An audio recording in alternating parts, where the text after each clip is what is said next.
it's best not to ask. Hello and welcome to an AVForums short video overview of the Rega Planar 6 RS turntable. My name is Ed Selly, I'm the Hi-Fi editor for AVForums. This is Ollie. Ollie has decided that he doesn't want to be shut outside of the room, so he's just going to participate. He seems happy enough. Planar 6 RS, as the name suggests, is an evolution of the existing Planar 6, which remains on sale.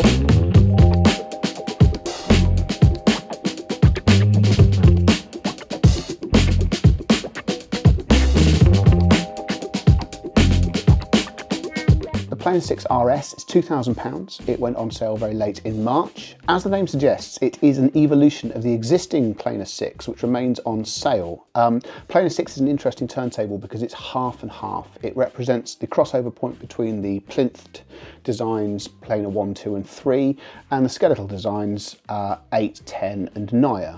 It's made out of the same materials as the skeletal designs, but it still has a full plinth. Planar 6 RS doesn't change any of those premises. What it does as a starting point, similar to the Planar 3 RS, which we have a review on the site for but did not record a video, it coats the Tancast 8 in an aluminium HPL, high pressure laminate.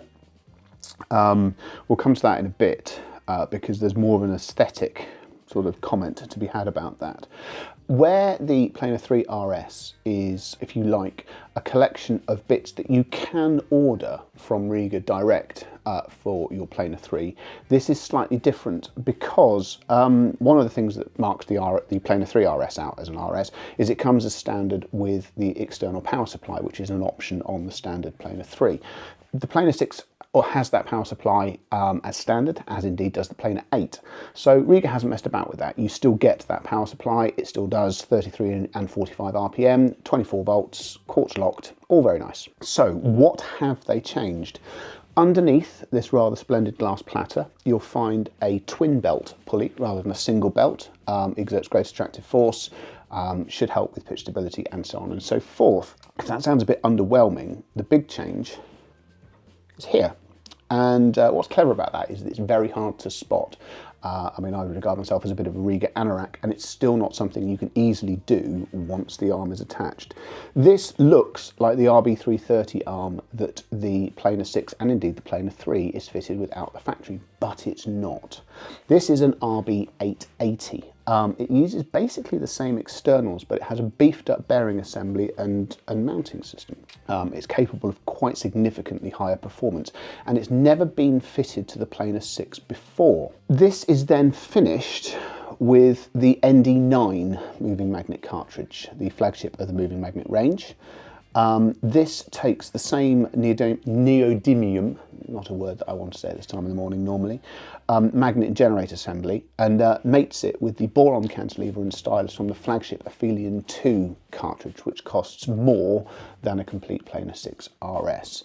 There is a complete standalone review of the ND9 on the site if you wish to view it. We didn't do a video because it's quite tricky to do all the incidental shots just for a cartridge. There's a number of them that I've shot for this video, so you can have a look at those.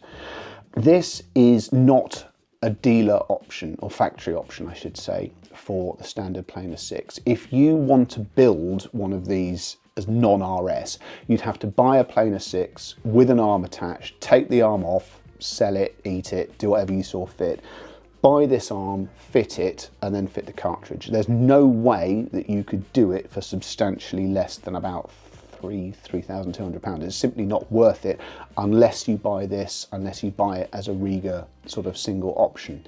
Like the Planar 3 RS, this is your cartridge option. Where the standard Planar 6 can be ordered with a variety of cartridges, this only comes with a fitted ND9. You can't order it with another cartridge and you can't order it without a cartridge. I don't think that's the end of the world. However, depending on what you want to do, that's something to consider. Like all Rega cartridges, it is a 3-bolt mount, so when you place it in a Rega tone arm and attach the 3 bolts, it automatically aligns, which is rather welcome.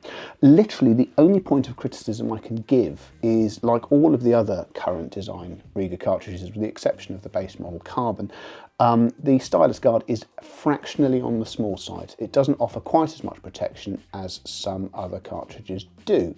However, whilst it's been taken off for me to shoot this video, the Planar 6 has a full lid.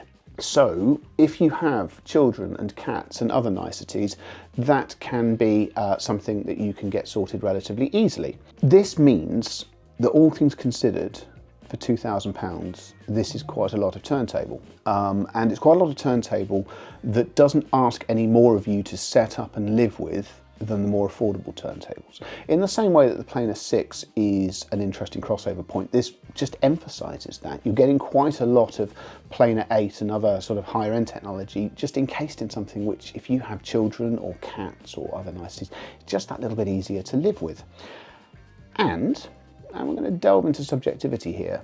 This is, to my set of eyes anyway, the best looking current production Rega turntable. It is proportionally perfect. It looks absolutely superb. And the addition of the aluminium laminate deals with the biggest issue that the Planar 6 has, which is it's not the most exciting finish. The white looks better, but the original finish was a little bit on the dull side. This looks fantastic. And it's beautifully made as well. There have been comments online from some people expressing concerns that on occasions the plinth on this has demonstrated a warp. It's only fair for me to say that this one is as flat as a miniature pool table. It has no issues that I can see. It is entirely level and there's not a single element where the lid meets the plinth where there's any suggestion of it being anything other than ruler straight. So make of that what you will. Obviously it's a sample size of 1, but it does look to be entirely perfect. It sounds entirely perfect as well. This is a really, really superb condensed take on what a Rega turntable should be. It is impressively dynamic, and I don't just mean you can play big energy music and it goes bananas. It is able to just take the nuances and the subtleties of small scale music and just deliver them with an immediacy that has you going, just has you forgetting what you're listening to and how you're listening to it and focusing on the music, which has to be the point of this whole process. It then combines this with outstanding tonality and detail. This is a truly brilliant moving magnet cartridge. If you are shopping for a moving magnet cartridge, completely independently of turntables, it has to be something to consider. When it came out, I personally think that Rega could easily charge £1,000 for it. And the fact that they don't is to their lasting credit. It is a bit of a bargain, and the combination of ND9 and RB880 is an absolute power couple. It genuinely is extraordinarily impressive. I reviewed the ND9 on the end of a Planar 10, so significantly more expensive. I'm getting a huge chunk of those same qualities through the same phono stage, same basic electronics as I was through the much more expensive turntable. This is a bit of a bargain, and it's a bit of a bargain that works into a conventional moving magnet phono stage. So that's going to be potentially extremely useful for people as well. It then has outstanding bass response. If we are being hypercritical, Technics' SL1200 GR2 can probably go fractionally deeper if the cartridges are equal, but I think this is more agile and tuneful with it. There's just a little bit more detail in that fine bass, in that low bass, and it just moves with a bit more emphasis and a bit more speed. And fundamentally, it is tremendous fun to listen to. The whole purpose of this is to enjoy yourself, and this turntable knows how to do that on a sort of, a basic molecular level. I've thoroughly enjoyed my time with this turntable, and the only conclusion I've been able to reach is that it is the current best in class at £2,000. And the reason I've reached that decision is pretty simple. There are a handful of designs that can match this for sound quality. However, none of those designs are as practical as this. They don't come with full lids. They're nowhere near as easy to set up.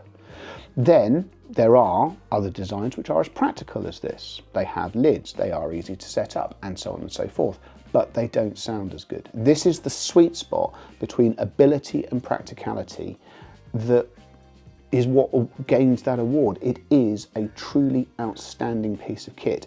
Moreover, echoing back to when I reviewed the Acoustic Energy AE1 40th Anniversary Edition, I could live with this for the rest of my days. And I know that sounds vaguely condescending because, I've still got a Planar 10, I've got a Verter, I've got all sorts of other things hanging around, so it's very glib for me to say.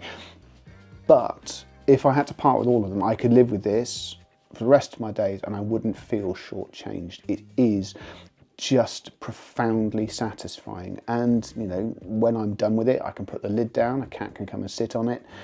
A cat has come and sat on it whilst it's been under review. And I know that no harm will come to it. It is utterly painless to live with, and then it does things which are absolutely peerless at the price point. This is going to be a contender for product of the year because it is simply everything that Rega is good at, emphasised.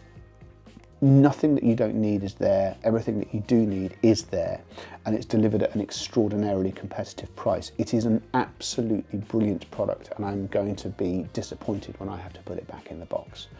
If you've enjoyed this little ramble through Rega's latest offering, thank you very much for watching. Please don't forget to like and subscribe to the channel. There'll be more content from myself and my colleagues on AVForums. And all that's left for me to do is to thank you again for watching, and I'll see you again next time. Bye.